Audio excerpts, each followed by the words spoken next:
No mä oon siis ihan pienestä asti halunnut kiivetä. Ja mulla itse asiassa oli ehkä yksi Barbie ja se oli itse asiassa kalliokiipeilijä.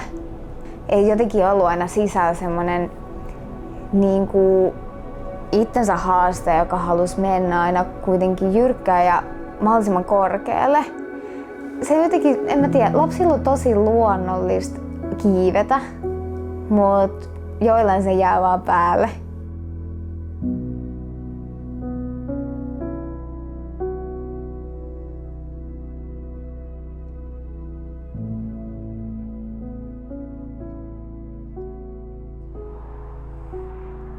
Mä oon Anna Laitinen ja mä oon suomalainen ammattikiipeilijä. Mä kiipeen pääasiassa sporttikiipeilyä ulkona kallioilla sekä boulderointia.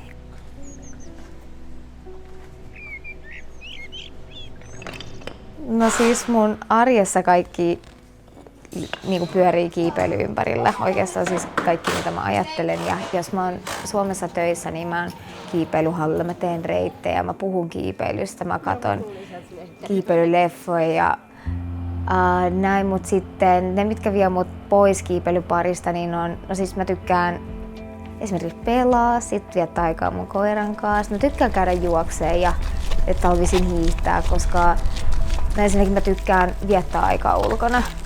Et kiipeily ei ole se ainoa tapa viettää aikaa ulkona, et sit on kaikkea muutakin, et sit jos mulla jää aikaa.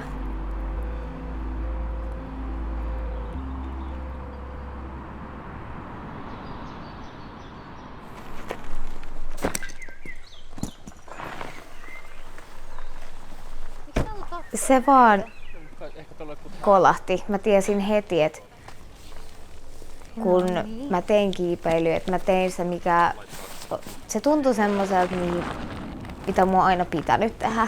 Että kaikki vaan palaset loksahti kohdalle, että tää on mun juttu. Että sit se meni tosi syvälle, että mä tiesin, että tää on niinku se jotenkin täytti niinku, mut mä pystyin toteuttamaan itteeni, niin mä löysin sen oman juttuni, että se on tosi harvinaista semmoista löytää. Mä oon siitä aika niinku tosi kiitollinen, että se oli joku niin järisyttävä se kokemus, kun mä tajusin, että se oli vähän semmoinen niinku ensirakkaus. Mä olisin, että nyt on menoa. Että kyllä se niinku muuttui se muutti koko elämän.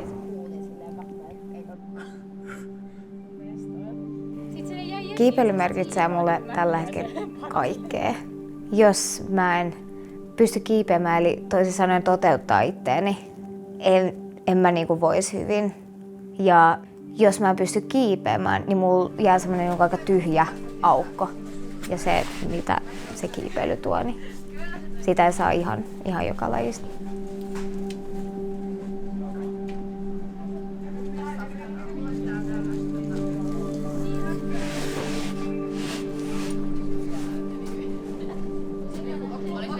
Mä en halua, että mun päässä pyörii mitään silloin, kun mä kiipeen. Kyllä siinä niin tietenkin tuo mieli aina harhautuu jonnekin ja siitä mä koitan pyrkiä pois. Mutta ne saattaa liittyä siihen, että jos on reitille, mitä ei tunne, ja sä pyrit kuitenkin menemään siinä ihan omilla rajoillasi, niin kyllä siinä niin meinaa tulla niitä ajatuksia, kaikkea, että mitä jos, ja voiko mua sattua, tai mitä jos mä pääsen tueksi, niin onko se tai siis mun ego saattaa siinä niin enemmän niin pelätä sitä niin epäonnistumista. Mutta sitten tässä kun on nyt jo jonkin aikaa kiivennyt, niin niistä on päässyt pois, koska on tajunnut se, että sille ei oikeasti ole niin väliä. Tai silleen, että menee muutenkin paljon paremmin vaan, jos ei pyöri mitään siellä päässä ja saa muutenkin siitä kaikesta fysiikasta enemmän irti, mitä on koko kauden treenannut.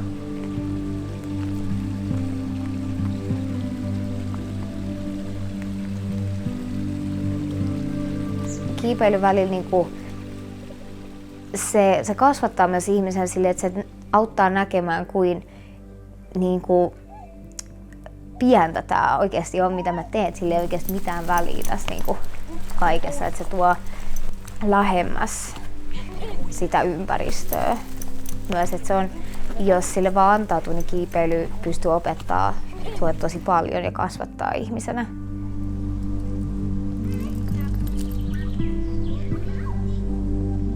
kiipeily on niitä harvoja asioita, missä mä saan sen kohinan pois. Et mulla on vähän vaikea keskittyä, että mun päässä pyörii koko ajan kaikkea ja mä teen monta asiaa samaan aikaan. Niin se on ehkä yksi se syy, miksi kiipeily on niin pahasti koukuttanut mut, koska se saa sen kohinan mun päässä kerrankin pois ja mä kerrankin fokusoidun johonkin. Et se tekee siitä addiktoivaa, että mä saan niin ison dopamiiniryöpyn siitä, kun joku vie sen kohinan mun päästä pois. Sehän se on.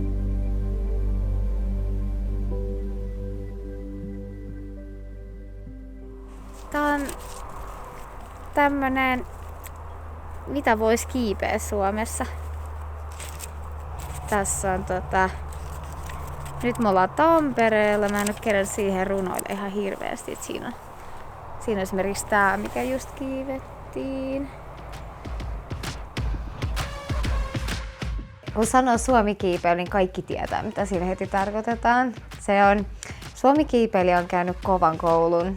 Se on märkää, pelottavaa, sammaleista, vaikeeta. Siis todella vaikeeta. Että jos sä pystyt Suomessa kiipeä kovan reitin, niin sä pärjät ulkomailla ihan millä vaan.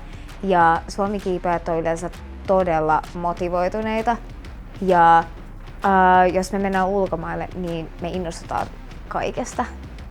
Mä nyt yleistän tosi paljon, mutta yleensä Suomi-kiipeilijällä on aika hyvä asenne. Esimerkiksi kiivetään kelissä kuin kelissä. On totuttu kiipeämään aika väljästi pultattuja reittejä ja ollaan niin kuin aamusta iltaa siellä krägillä.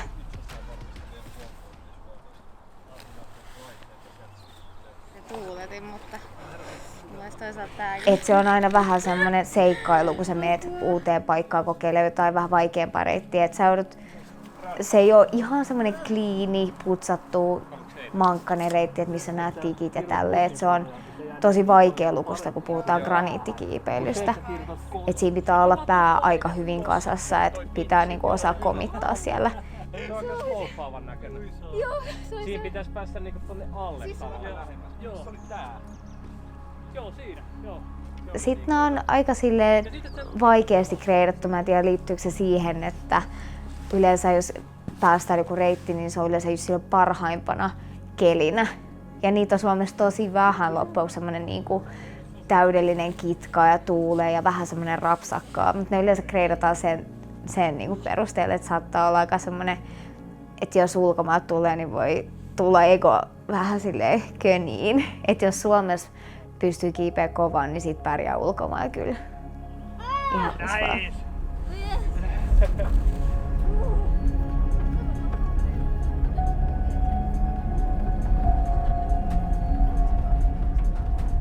Pandemia-aikaan niin oli vietetty tosi paljon aikaa Suomessa, koska ei nyt päässyt ulkomaille kiipeämään.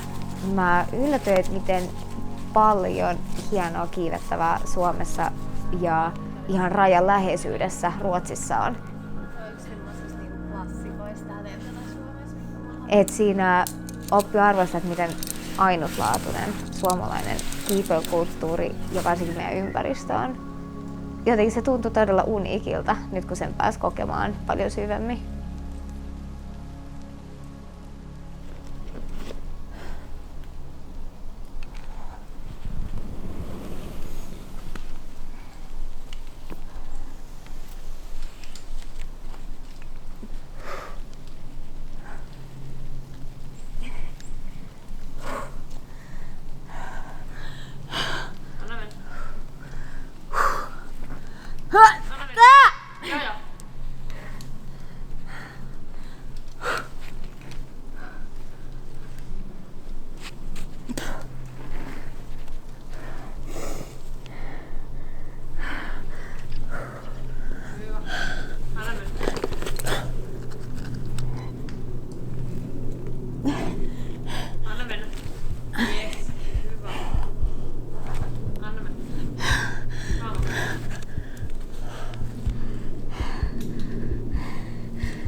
Vammat tai loukkaantumiset on tietenkin hidastanut tosi paljon ja lopettanut oikeastaan käytännössä kaiken ja pistänyt mut kyseenalaistamaan, kuka mä niinku oon ja onko tämä merkitys, mitä mä teen.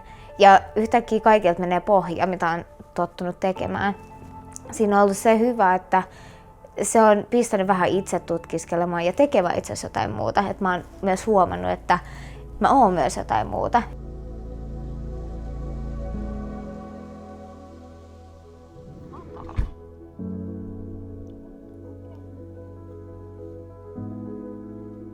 Mun onnellisuus näkyy seinällä.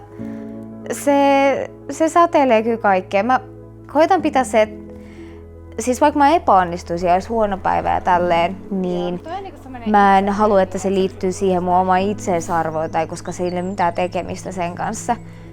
Et jos mä niinku pystyn kiipeämään, riippumatta siitä, että meneekö se hyvin tai näin, niin on niinku paljon harmonisempi olla. Kyllähän mä niinku on myös tietenkin paljon parempaa seuraa ja mä niinku koen ainakin, että on niinku parempi ihminen ja työntekijä ja kaveri ja kaikki, että jos mä en pysty kiipeämään tai urheilemaan tai näin, niin musta on poltettu joku liekki silloin loppuun. Että ei musta ole semmoista paloa ja säpinää enää.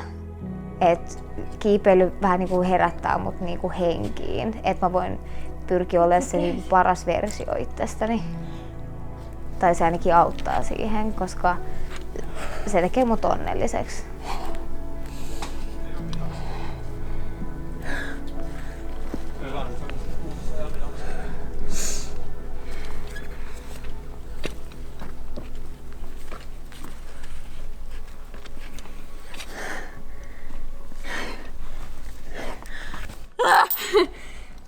On kyllä killeri toi. Älä viiti. Kire.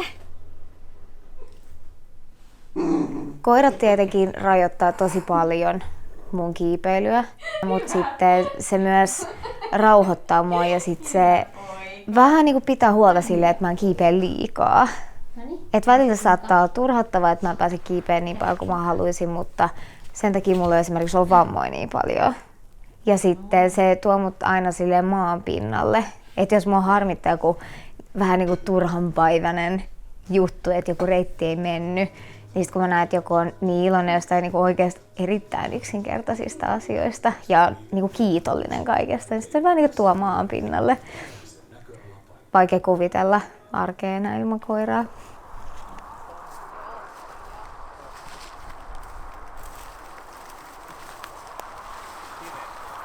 Suomikiipeily on mulle tosi erilaista ja se vaatii tietynlaista mieltä ja semmoista niin kuin uteliaisuutta ja mä innostun, kun mä mietin suomikiipeilyä. Se on oikeasti semmoista, missä oot epämukavuusalueella, koska tosiaan kun ei ole niin paljon trafiikkia noilla kallioilla, niin sä et oikeasti saa tietää, mitä siellä tulee. Et sä oot oikeasti luomaan sen oman betan ja sitten keli voi olla mitä on ja se vaatii kaikki vähän semmoista niinku seikkailumieltä.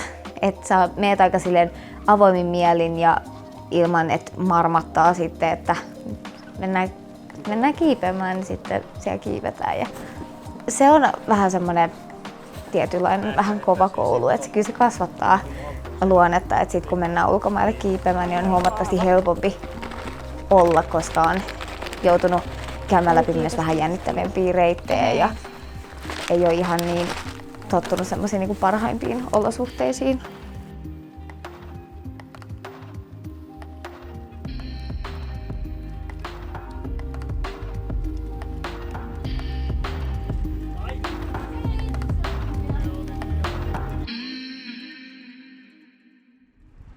Suomessa on tosi lyhyt varsinainen ulkokiipeilykausi, että on tosi kylmää, märkää, sataa paljon, lunta ja tämän takia niin me vietetään aika paljon aikaa sisähalleissa kiipeämässä, mutta onneksi meillä on sen verran hyvät treenifasiliteetit, että meillä on tosi hyviä halleja tällä hetkellä ja kiipeilysuosio on kasvanut ihan älyttömästi ihan viime vuosina.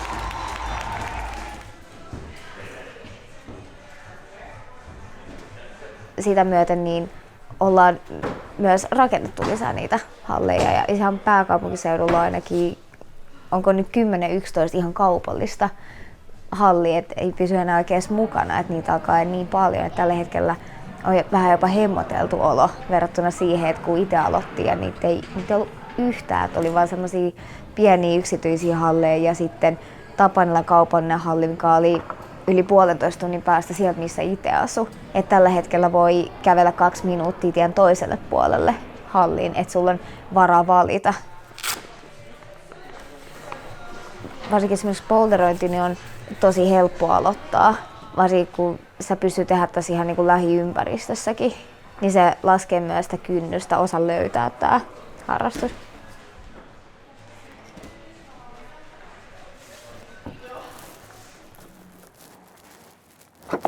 Lyhyessä ulkokaudessa on ollut itse asiassa se hyvä, että on oppinut löytää uusia treenimuotoja, esimerkiksi hiihtäminen.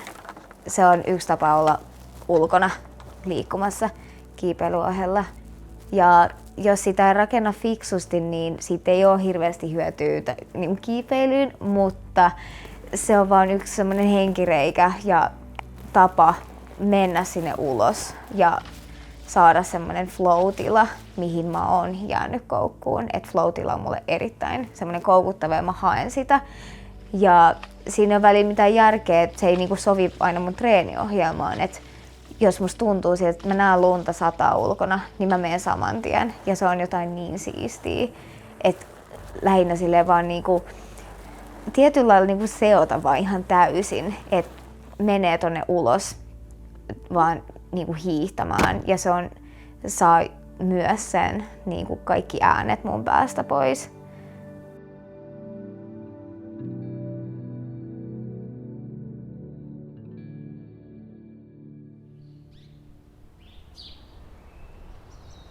Suomessa on tosi haastava kehittyä ammattikiipeilijänä. Et meillä on sitä ulkokiipeilyä, mutta sitä on verrattain todella vähän, varsinkin vaikeita reittejä. Ja jos haluat kehittyä monipuoliseksi kiipeilijäksi, kiipeämään mahdollisimman paljon niitä vaikeita reittejä erilaisilla kivenlaaduilla, erilaisilla korkeuksilla, niin sit on vähän pakko mennä ulkomaille.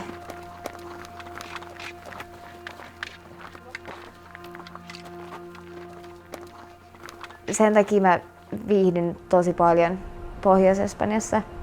Täällä on ihan rajaton potentiaali vaikeille sporttireiteille.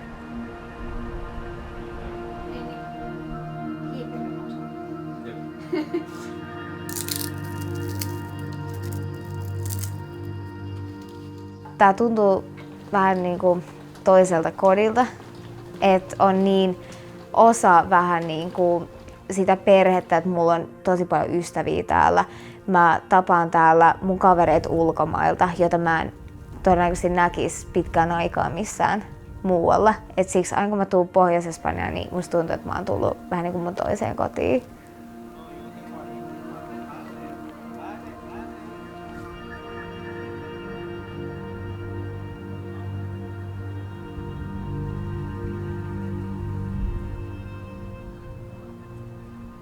Se, mikä ulkomaankiipeilijä tässä kehittää mua kiipeilijän, on se, että reitit on oikeasti tosi paljon korkeampia.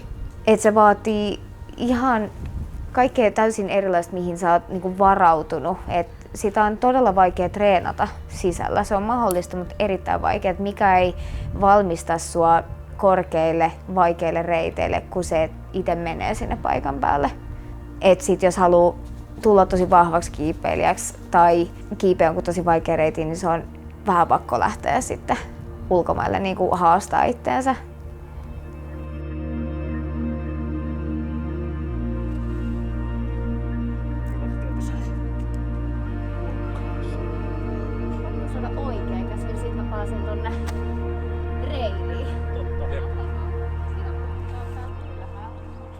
Mä näen Suomi-kiipeilyn tulevaisuuden tosi valoisana.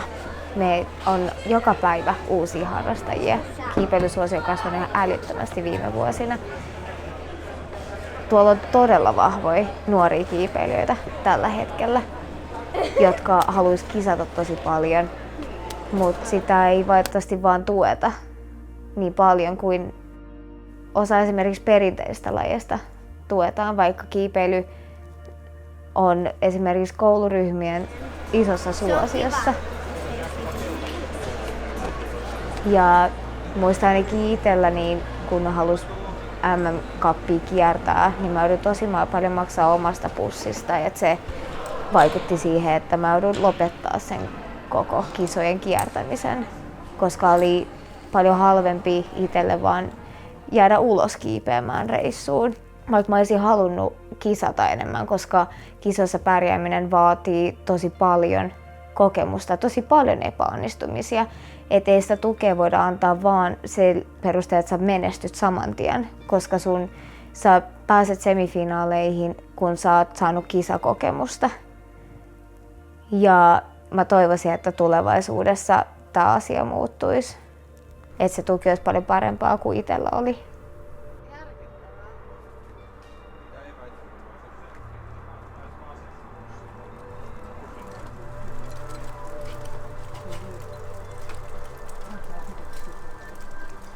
Mä tykkään elää aika hetkessä. Se on myös osa sitä vapautta, mistä mä tykkään. Ei turhaan murehdi mistään. Kunhan mä voin kiipeä silloin, kun mä oon vielä vanhani maillani.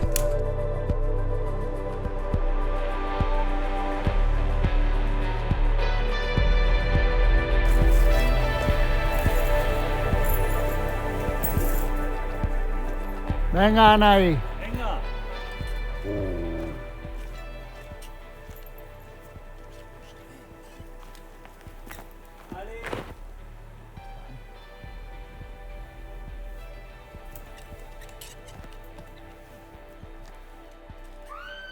Venga ahí. ¡Ole! ¡Máquina!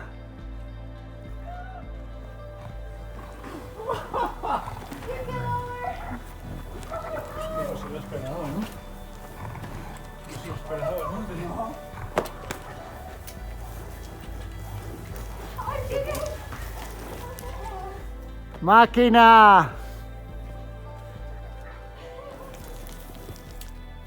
Finish Maxim!